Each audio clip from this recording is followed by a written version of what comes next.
Hey there, it's Patrick, your new drum instructor. I'm just going to cover the basics, what we did in the first lesson. So starting with how we hold the sticks with the thumb pointed up the shaft and the index finger wrapped all the way around with the other fingers loose. So kind of the side of my index finger is gripping the stick, the side of the stick. So you can see like that.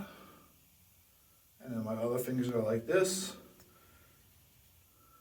and the stick moving in the hand, and about this much of the stick coming out from the bottom, okay? We were talking about single stroke, what a single stroke is, hitting the drum once, right? Meaning one stroke down, one hit of the drum as opposed to a multiple bounce stroke. Talked about consistent stick height. Notice that the forearm is not really moving other than the muscles that are in the forearm to move the wrist. So it's mostly the wrist and a little bit of the index finger actually, and the stick moving on its own as you allow it to do that and as it bounces up off of the drum and then you bring it back down. So a little bit of inertia going on there too. So practice using both hands and alternating.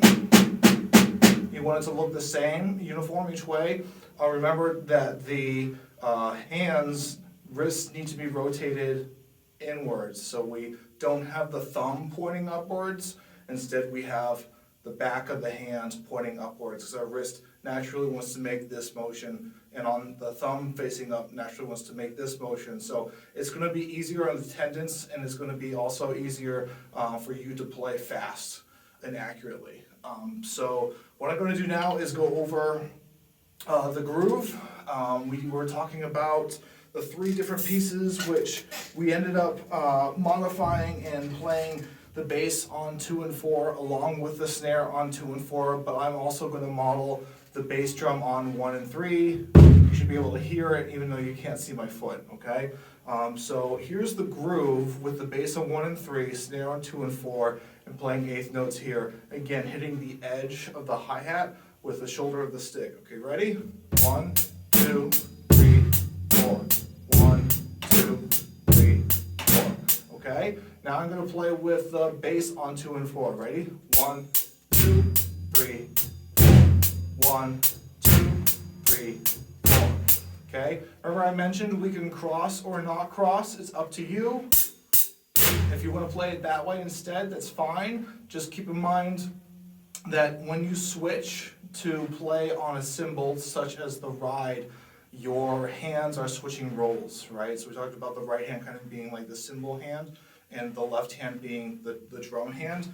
That doesn't mean that you shouldn't play this way. I'm not saying that. I'm saying that it's something to keep in mind, and it's something that you're going to have to learn if you choose to play that way.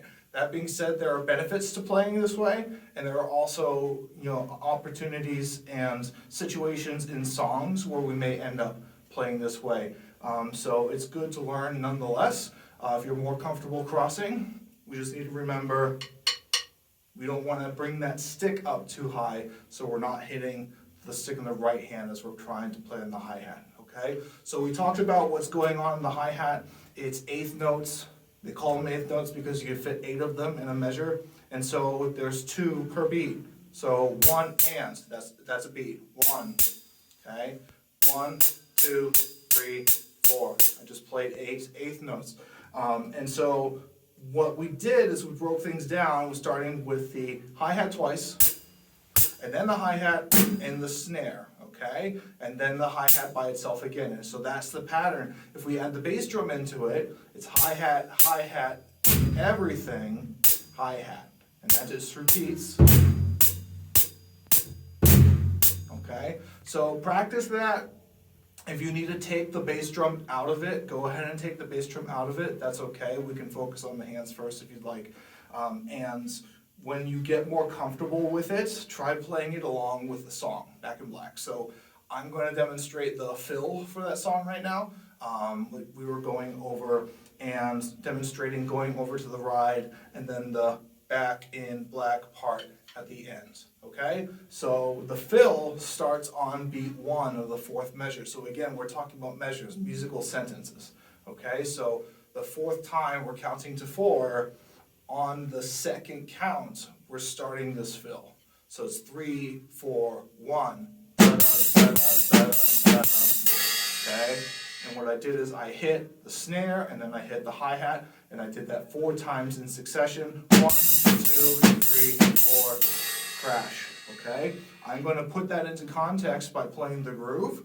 I'm then going to play the fill, and then I'm going to keep playing the groove afterwards. And when I continue on, I'm hitting the crash on beat 1 of the next measure, but then I'm hitting the hi-hat on the and of 1, like that, okay? So you'll notice that when I do this. So I'm going to play 1 measure of the groove, 1 measure of the fill, 1 measure of the groove. So here's the groove, 1, 2, 3, 4. Here's the fill, 2.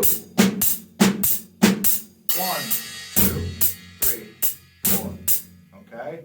And then there's the back in black part, is during the chorus, where we go to the ride.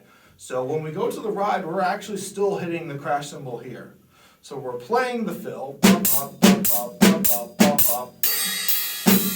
then we're going over here, and we're playing on the bow of the cymbal with the tip of the stick. We're not playing on the edge with the shoulder. We do that, the shoulder to edge, for the back in black part, okay, which is both cymbals together and kicking at the same time, back in black, okay. There's technically a snare hit after that we didn't go over. It starts on beat 1, 3, 4, back in black, 3, 4, and then it goes back into the groove, okay. So that's it for now. Make sure to practice regularly if you can. Start developing that muscle memory. Make sure you're checking your hands, that you don't have the wrists rotated out, that they're rotated in. Email me if you have any questions, and I will see you next week. Take care.